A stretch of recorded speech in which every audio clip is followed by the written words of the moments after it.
104페이지 교육제도 시험에 한 문제 반드시 출제되고 우리 핵심 비교 정리 프린트 53번에 있습니다. 교육제도 사전교육이 있고 사후교육이 있는데 실무교육, 경매실무교육, 그 다음에 직무교육은 사전교육이고 연수교육하고 거래사고예방교육은 사후교육입니다. 교육제도 한 문제 반드시 출제된다. 자, 옳은 것은 했는데 기억에 보니까 실무교육을 받는 것은 등록 기준에 해당된다. 예, 우리 핵심 비교정리 프린트 3번에 보면은 법인의 등록 기준이 있습니다. 거기에 동그라미 4번에 보면 모든 임원 사원, 전원 및 분사무소 책임자 그리고 소속 공개사가 될 사람도 받아야 되죠.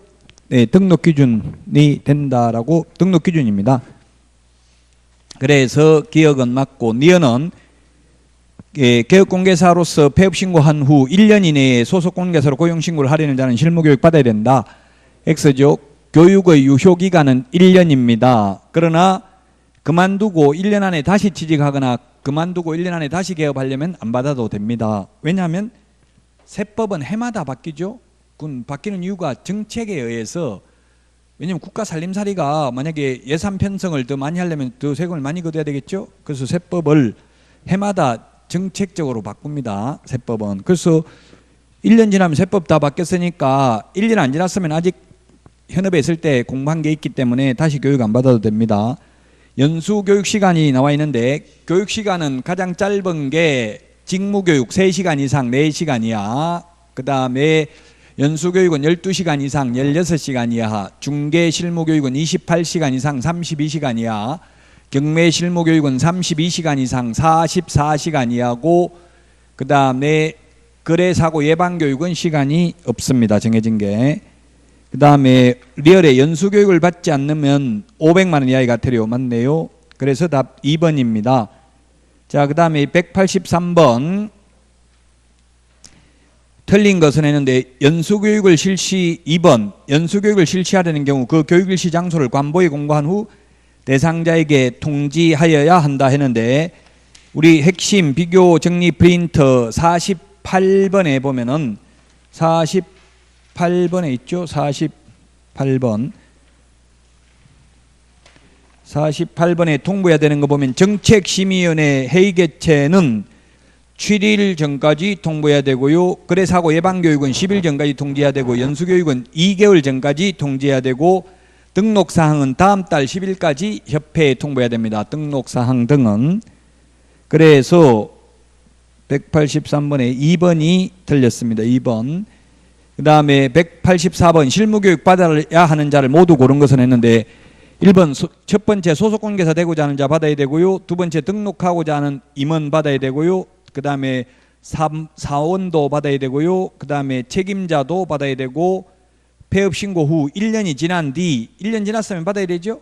다 받아야 되네요. 5번이 답이 되겠습니다. 그 다음에 185번 틀린 것은 했는데 답은 5번입니다. 법인이 중개사무소 개설 등록하는 경우에 그 임원 전원이 실무교육을 받아야 됩니다. 사원은 안 받아도 된다 했는데 한명회사 합자회사의 무한책임사원도 실무교육 받아야 됩니다. 우리 법에서 임원 또는 사원이라고 하면 사원이 임원하고 같은 지위에 있는 사람입니다. 중개보존을 의미하는 게 아닙니다. 사원이 주식회사는 임원, 합자 한명회사는 무한책임사원입니다. 따라서 5번이 답이 되겠고요. 186번 틀린 것은 했는데 3번입니다. 공인중개사가 중개사무소 개설 등록을 신청하려는 경우 등록 신청일 전 1년 이내에 법인인 개업공개사가 실시하는 실무교육을 받아야 된다. 법인이 실시하는 게 아니라 시도지사가 실시합니다. 핵심 비교정리 프린트 53번에 있다. 그래서 3번 틀렸고 187 옳은 것은 했는데 1번 분사무소 책임자가 되고자 하는 공인중개사는 고용신고일 전 1년 이내에 시도지사가 실시하는 연수교육 받아야 되는 게 아니라 실무교육 받아야 됩니다. 연수교육은 사후교육이고 실무교육은 사전교육, 미리 받아야 되는 교육입니다. 2번 폐업 신고 후 1년 이내에 중개사무소 개설 등록을 다시 신청하려는 공인중개사는 실무교육 받지 않아도 된다 했는데 맞습니다. 1년, 유효기간 1년이라고 했죠. 3번 연수교육은 1개월 전까지 통지하는 게 아니라 몇 개월이었어요? 2개월 전까지 통지해야 됩니다. 그리고 연수교육은 10시간 이상, 12시간 이상 16시간 이하입니다. 4번도 틀렸고 5번은 고용관계 종료 신고 후 1년 이내에 고용신고를 다시 하려면 직무교육 받지 않아도 됩니다. 직무교육, 실무교육, 매수 신청들이 유효기간 모두 1년이고요. 그만두고 1년 안에 다시 개업하거나 취직하거나 하면 안 받아도 됩니다. 188 틀린 것은 했는데 7일 전까지, 옛날 7일 전까지 했는데 지금은 실무교육을 실시하는 경우, 실무교육은 통지해요 안 해요? 실무교육은 통지 안 합니다. 실무교육은 자기가 알아서 받아야 돼요. 개업하기 전에 미리 받는 거니까 개업하고 싶으면 자기가 찾아서 누가 개업할지도 모르는데 어떻게 통지합니까? 교육한다고. 개업할 사람이 받는 거잖아요. 실무교육은. 취직할 사람이 받는 거고 소위 장롱 면허는 안 받아도 되잖아요. 실무교육. 자격증 따놓고 취직하거나 개업 안 할 사람은 안 받아도 되죠. 누가 개업할지 누가 취직할지 모르는데 어떻게 통지해줘요. 자기들이 알아서 찾아서 받아야 돼요. 찾아서 하는 게 협회, 한국공인중개사협회와 세대한공인중개사협회, 그 다음에 대학, 전문대학이 있습니다. 대전 같으면 모건대학교에서 실시하고 있습니다. 지금 현재. 서울은 여러 군데, 동국대, 한양대, 이런데, 건국대, 협회, 물론 다 하고 있고요. 알아서 받아야 됩니다. 찾아가지고. 근데 취직하려면 교육 안 받는 게 좋아요. 제가 실무교육을 하고 있습니다만 지금 한국공인중개사협회에서도 하고 있는데 보면 전부 12월 되면 다 받아버려요. 받으면 취직하기 어려워요. 사실 취직하려면. 왜냐하면 사장들이 실무교육 받았는지 물어봐요. 면접 보러 가면 네 받았습니다 하면 떨어진다고 봐야 돼요.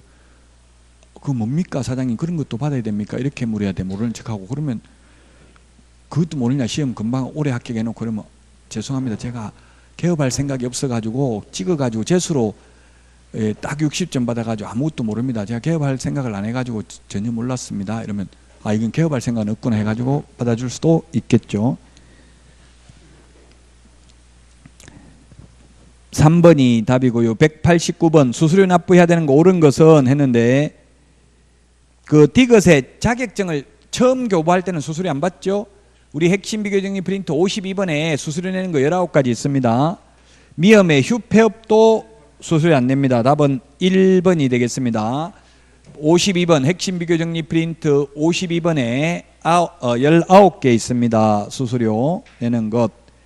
자, 그 다음에 108페이지 190번 옳은 것은 했는데 실무교육을 받은 개업공개사는 실무교육 받은 후 2년마다 시도의사가 실시하는 직무교육을 받는 게 아니라 연수교육을 받아야 되고요. 그 다음에 2번 분사무소 책임자가 되고자 하는 공인중개사는 고용신고일 전 1년 이내에 시도지사가 실시하는 연수교육이 아니라 실무교육 받아야 되고요. 고용관계 종료신고 후 1년 이내에 다시 보조원으로 고용신고 대상이 된 자는 시도의사 또는 등록관청이 실시하는 실무교육 받지 않아도 된다. 이게 맞네요. 3번이. 4번은 실무교육 시간은 28시간 이상 32시간 맞고요. 연수교육은 12시간 이상 16시간 이하죠. 그래서 틀렸고 5번 국토교통부 장관이 마련하여 시행하는 교육지침에는 교육대상, 교육과목 및 교육시간 등이 포함되어 있으나 수강료는 그러하지 아니하다 했는데 수강료도 되어 있습니다. 수강료 안 내고 공짜로 하는 교육은 우리 핵심 비교정리 프린트 53번에 5가지 교육 중에서 거래사고 예방교육만 공짜입니다. 나머지는 다 돈 내야 됩니다. 그래서 거래사고 예방교육은 공짜로 합니다. 109페이지 중개보수 및 실비입니다. 191번 옳은 것은 했는데 시험에 2문제 나옵니다. 중개보수에 대해서는 2문제 출제된다. 1번 개업공개사와 중개의뢰인 간의 약정이 없는 경우 중개보수 지급 시기는 거래계약 체결된 날로 하는 게 아니라 거래대금 지급이 완료된 날로 합니다. 잔금 치러야 중개보수 받을 수 있다. 2번 공인중개사 법령에서 정한 한도 초과하는 중개보수 약정은 초과 부분만 무효이다. 전부 무효가 아니고요. 2번이 맞습니다. 3번 주택 외의 중개사물 보수는 시도 조례로 정하는 게 아니라 국토교통부령으로 정하고 주택만 시도 조례로 정합니다. 4번 개업공개사는 계약금 등의 반환 채무 이행 보장을 위해 실비가 소요되더라도 중개보수 외에 실비를 받을 수 없다 했는데 실비는 받아도 되죠? 실비는 실제 들어간 돈은 받아도 됩니다. 차비 숙박비. 그래서 틀렸고 5번 주택인 중개상물 소재지와 중개사무소 소재지가 다른 경우 개업공개사는 중개대상물 소재지가 아니라 사무소 소재지 시도 조례가 정한 보수를 받습니다. 5번 틀렸습니다. 그래서 제가 이런 예를 들었는데 만약에 본사는 서울에 있고요. 본사는 서울에 있고 그 다음에 아파트는 경기도 평택시에 있고 그 다음에 분사무소는 충청남도 천안시에 있습니다. 여기에서 천안에 있는 분사무소에서 중개행위를 했다면 경기도에 있는 걸 중개해도 중개보수는 충청남도 조례가 정하는 보수를 받는다 이 말이에요. 충청남도 조례입니다. 시도 조례라고 했을 때 시는 아무 말 없으면 시도라고 하면 특별시, 광역시도를 말하죠. 그래서 2번이 답이다.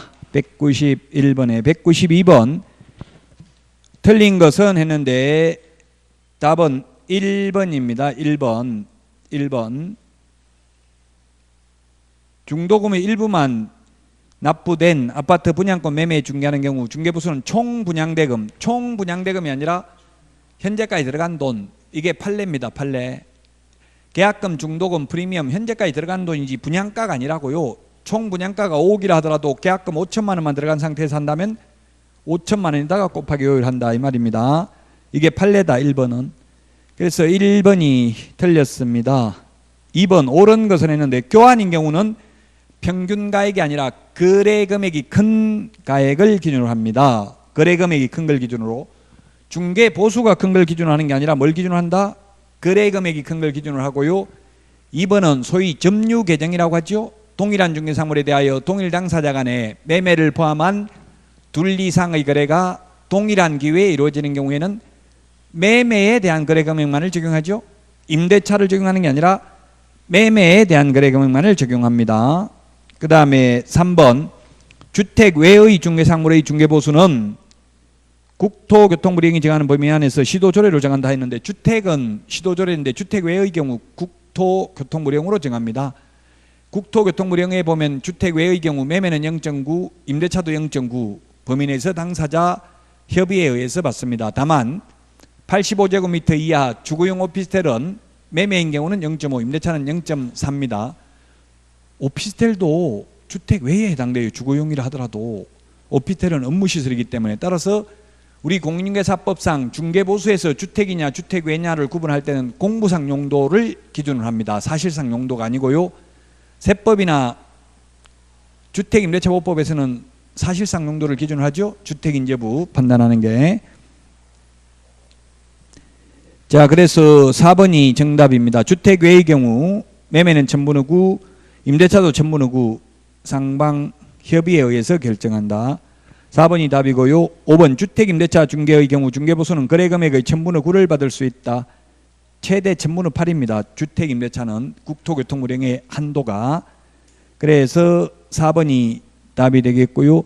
194번 이거는 뭐냐면 194번은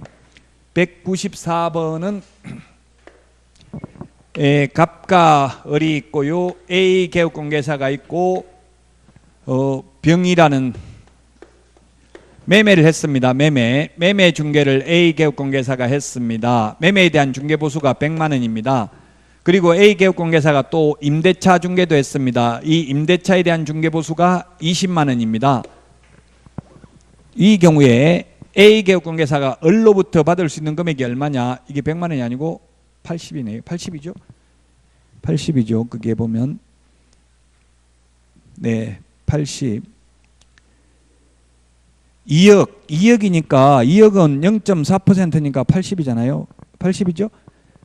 자, 이런 경우 A 개업공개사가 을로부터 받을 수 있는 중개보수가 얼마냐고요? 80만 원이냐 100만 원이냐 이걸 묻고 있는 게 답은 100만 원이에요.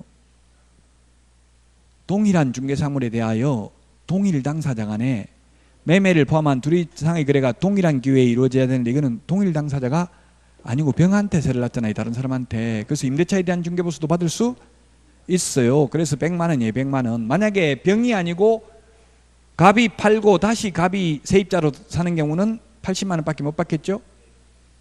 병한테 세 놓은 경우는 또 이 임대차에 대한 보수도 받을 수 있다고. 답이 그래서 100만 원이에요. 100만 원.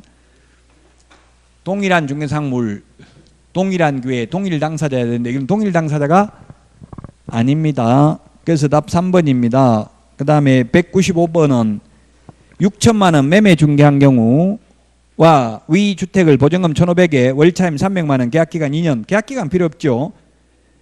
매매하고 임대차 중개보수의 차이점입니다. 6천만 원이면 밑에 요율이 0.5%라고 되어 있으니까 5, 6, 30, 30만 원이고요. 임대차는 1,500만 원 더하기 월세 30만 원 곱하기 100을 해서 나오는 금액이 5천만 원 미만이니까 보증금 더하기 월세 곱하기 70을 해야 되죠. 그러면 1,500 더하기 30만 원 곱하기 70을 하면 3,600만 원. 3,600에 0.5%는 18만 원.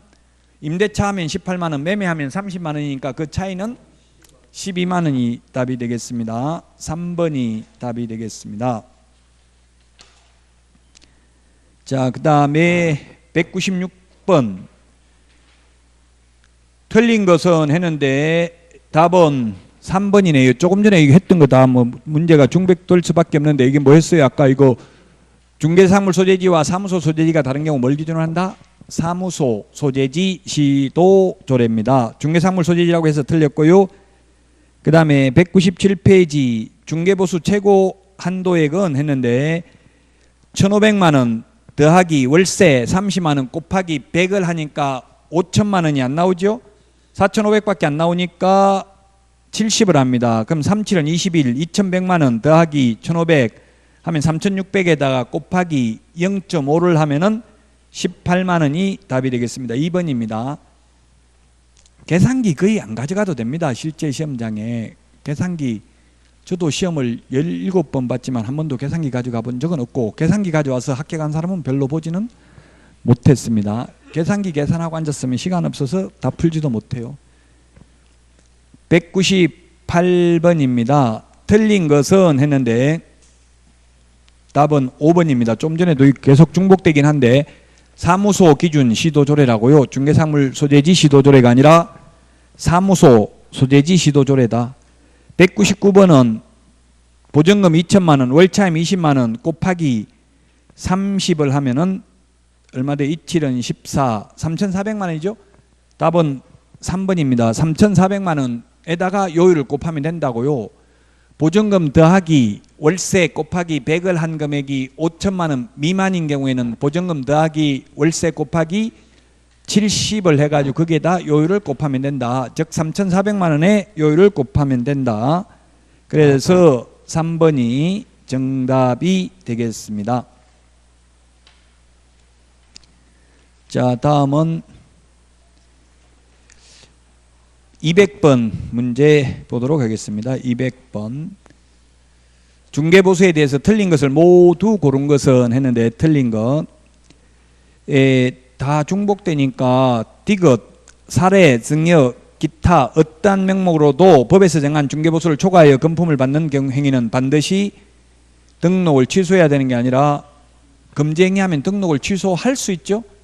물론 유죄 판결이 확정되어서 징역형을 받거나 300만 원 이상 벌금이 선고됐다면 결격사유에 해당돼서 등록을 취소해야 되겠죠.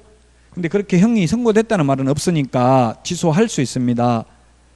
리얼은 동일한 중개사물에 대하여 동일 당사자 간의 매매와 임대차가 동일 기회에 이루어진 경우 매매 계약과 임대차 계약의 거래 금액을 합산하는 게 아니라 매매에 대한 거래 금액만 가지고 중개보수를 계산하죠.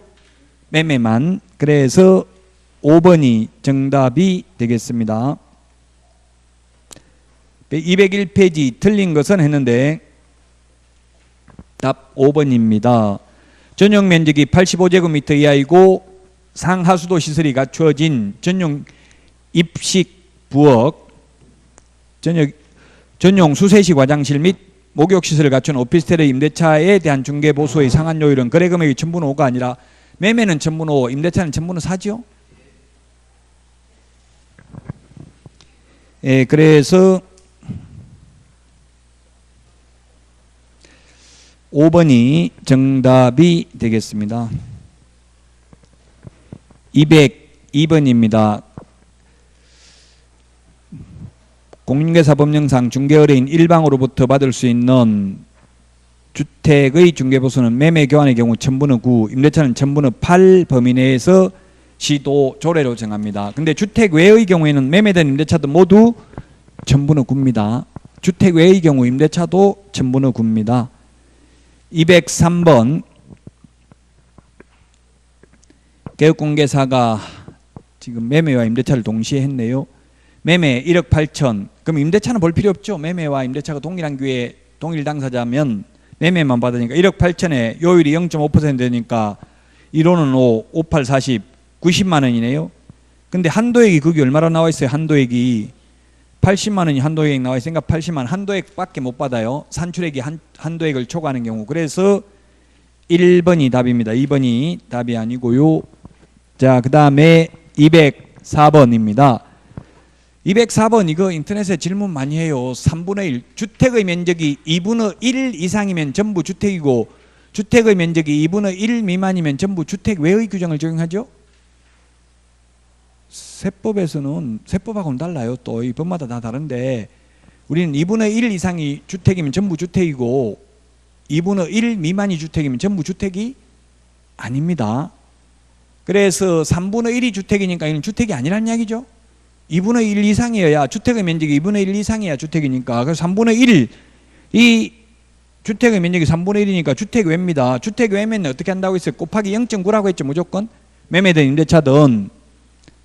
자, 그래서 매매 대금 1억이네요. 1억인데 얼마 받기로 했어요? 1000만 원, 100만 원 받기로 했네요. 100만 원 받기로 해도 0.9밖에 못 받으니까 90만 원밖에 못 받죠. 한도 초과 약정은 강행법규 위반으로 무효이기 때문에 지급할 필요 없습니다. 여기서 포인트는 뭐라고요? 3분의 1. 주택의 면적이 2분의 1 이상인 경우만 전부 주택이다. 지금 2분의 1하고 3분의 1 이런 거 계산이 안 되면 분수 계산 안 되면 조금 힘들 수 있어요. 2분의 1 이상이 주택이면 전부 주택인데 3분의 1이 주택이니까 이건 전부 주택이 아닌 거죠?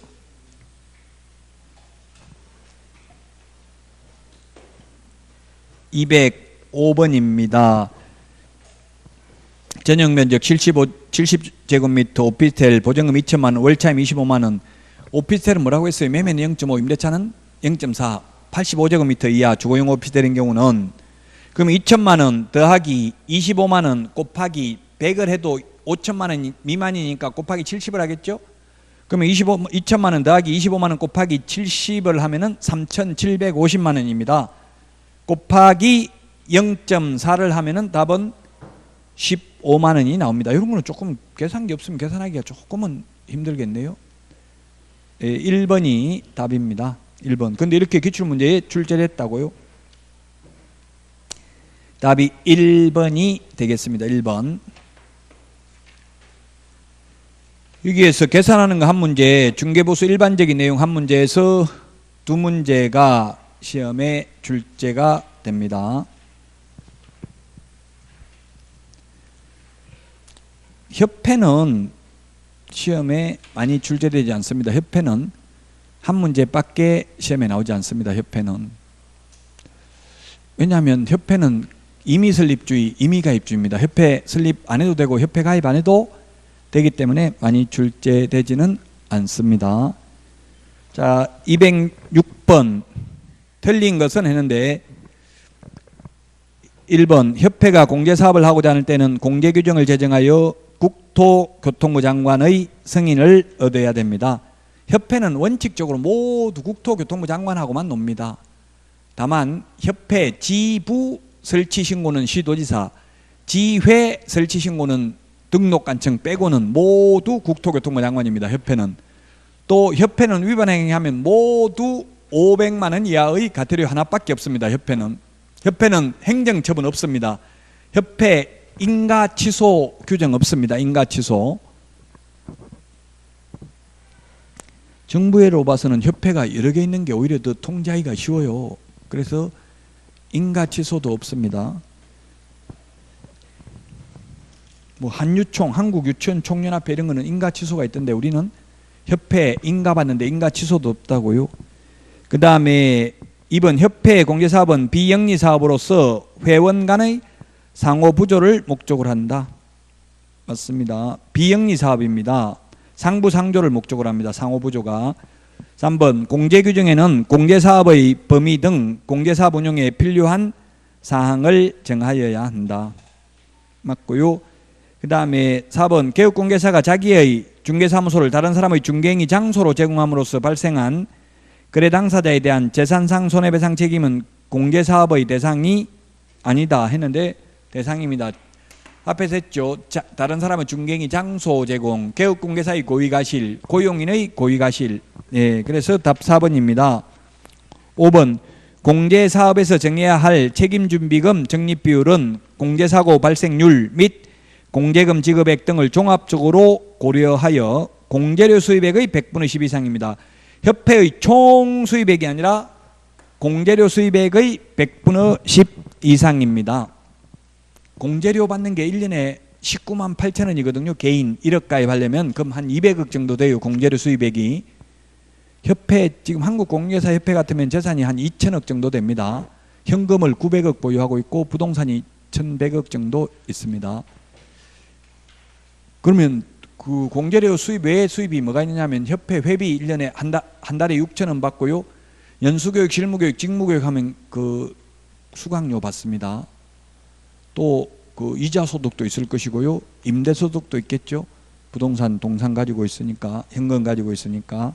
그래서 시험에 공제료 수입액인데 협회 총 수입액에서 X로 출제됐다고요. 공제료 수입액입니다. 자, 그 다음에 207번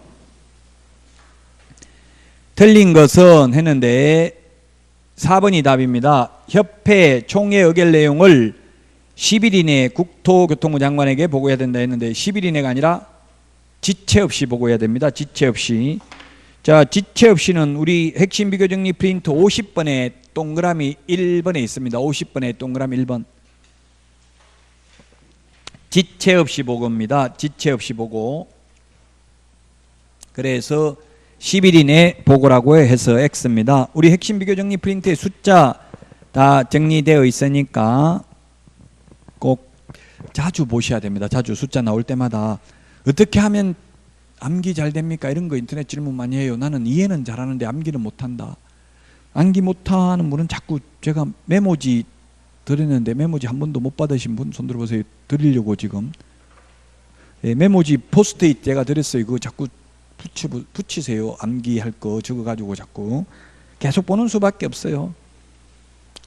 공부하는 방법 어떻게 해야 되냐, 뭐가 좋으냐, 이거는 본인만 알아요. 저한테 물으면 제가 그걸 몰라요. 본인 성향을 모르기 때문에 적필기 하는 게 좋은지 안 하는 게 좋은지 그런 건 알 수가 없죠. 지금 문제를 푸는 게 좋은 게 교과서를 보는 게 좋은지 이것도 답은 없어요. 근데 저 같으면 지금은 문제 풀면서 뭐가 틀리는지를 법조문 찾아보거나 교과서 찾아보거나 서브노트 요약집 찾아보거나 가장 좋은 거는 시간이 오래 걸려도 직접 법조문 찾아보는 게 기억이 오래 남아요. 법제처 국가법령정보센터 스마트폰 어플 찾아가지고 자꾸 보시면 돼요. 자, 그래서 207번에 답 4번입니다.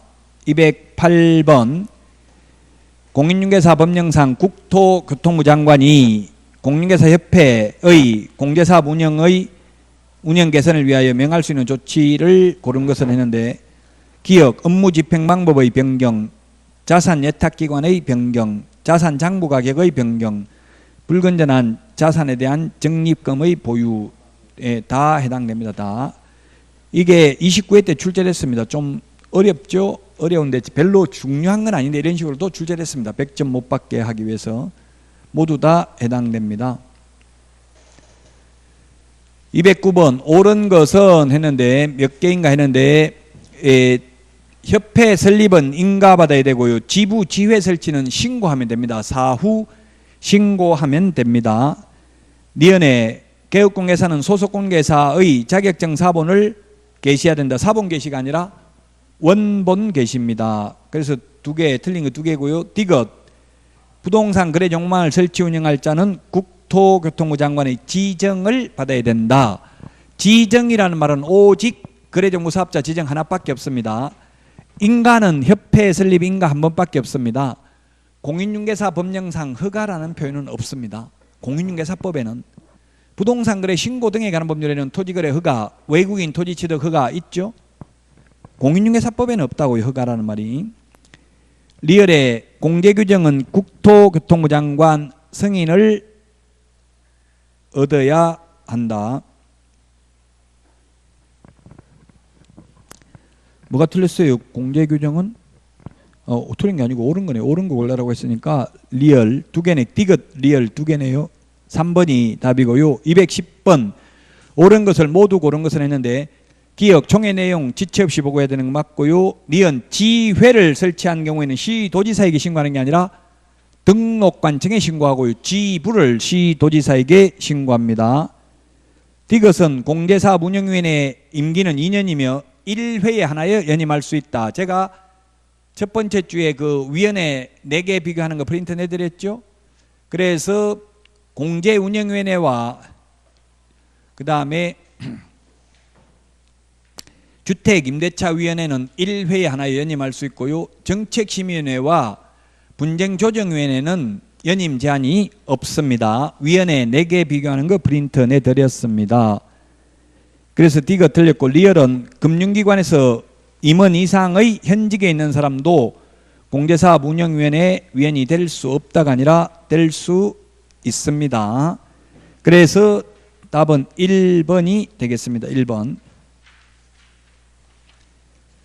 자, 그 다음에 211번 협회에 관한 설명으로 틀린 것은 했는데 지부, 지회 설치는 허가라는 말은 공인중개사법에 아예 없다. 허가는 공인중개사법에 규정이 없습니다. 신고해야 됩니다. 그 다음에 협회 부동산 정보 제공에 관한 업무를 수행할 수 있고요. 부동산 거래 정보망 운영할 수 있다고요. 그래서 지금 현재 적법하게 지정받은 부동산 거래 정보망은 한국 공인중개사 협회 부동산 거래 정보망 하나밖에 없습니다. 한방이라고 있죠. 한방 PC 버전이 정보망입니다. 할 수 있으니까 안 해도 됩니다. 3번 협회 총회 의결 내용 지체 없이 국토교통부 장관에게 보고해야 되고요. 4번 국토교통부 장관은 협회의 임원이 공개규정을 위반하여 업무를 처리한 경우 등에 해당하여 공제사업을 건전하게 운영하지 못할 우려가 있는 경우 그 임원에 대한 징계 해임을 요구하거나 해당 위반 행위를 시정하도록 명할 수 있습니다. 이런 걸 명을 따르지 않는 경우에는 500만 원 이하의 과태료입니다. 5번 공제사업 운용 실적 공시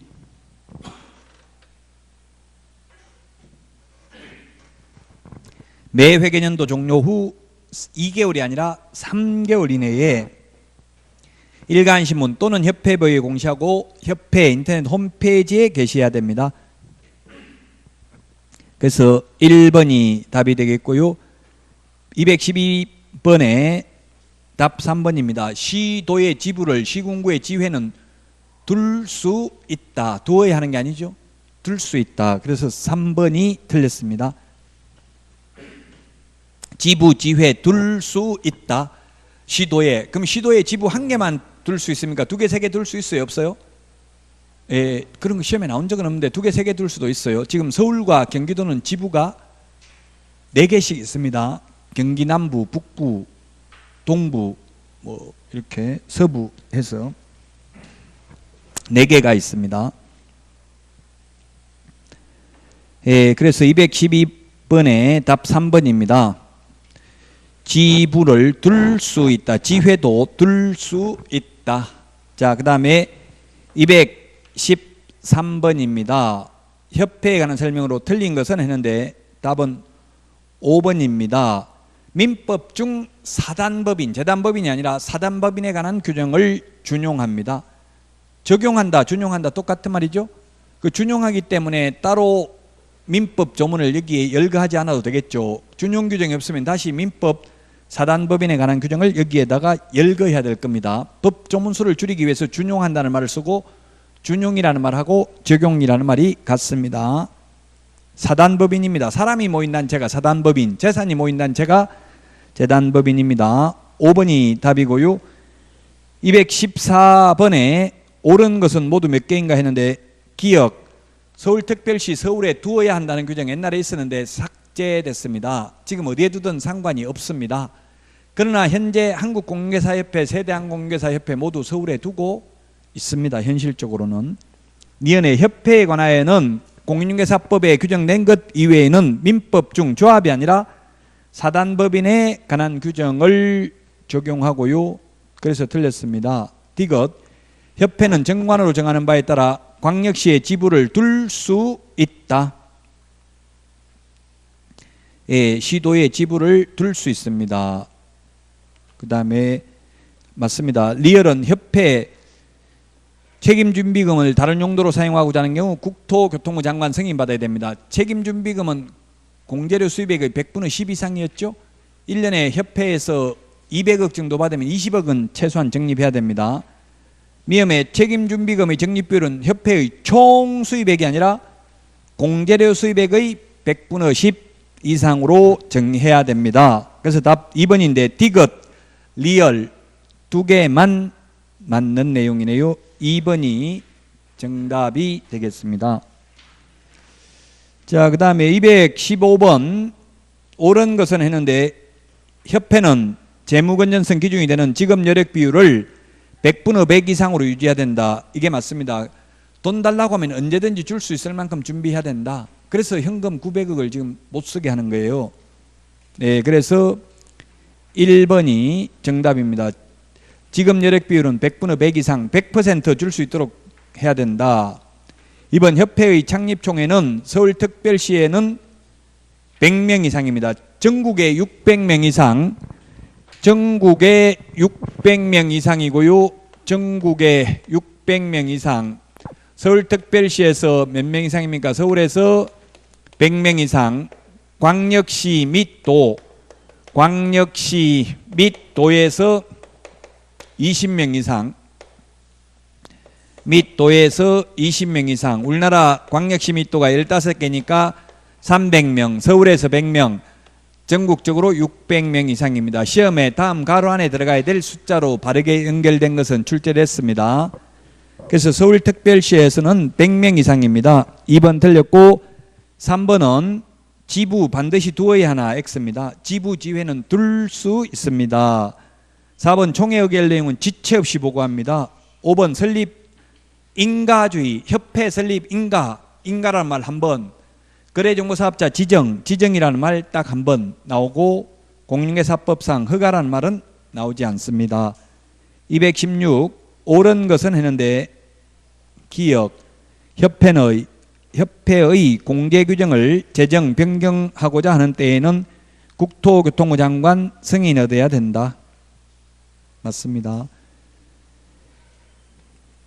리언 위촉받아 보궐위원이 된 운영위원의 임기는 전임자 임기의 남은 기간으로 합니다. 보궐선거하면 전부 다 전임자 남은 기간인데 대통령만 우리나라에서 다시 임기가 시작됩니다. 국회의원도 지자체장도 다 전임자 남은 기간만 하죠. 디귿 운영위원회 회의는 재적위원 과반수 찬성으로 심의사항을 의결한다. 재적위원 과반수가 아니라 과반수 출석, 재적위원 과반수 출석, 출석위원 과반수 찬성이죠.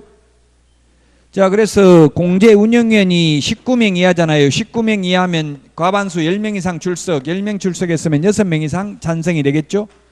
재적위원 과반수 출석, 출석위원 과반수 찬성으로 의결합니다.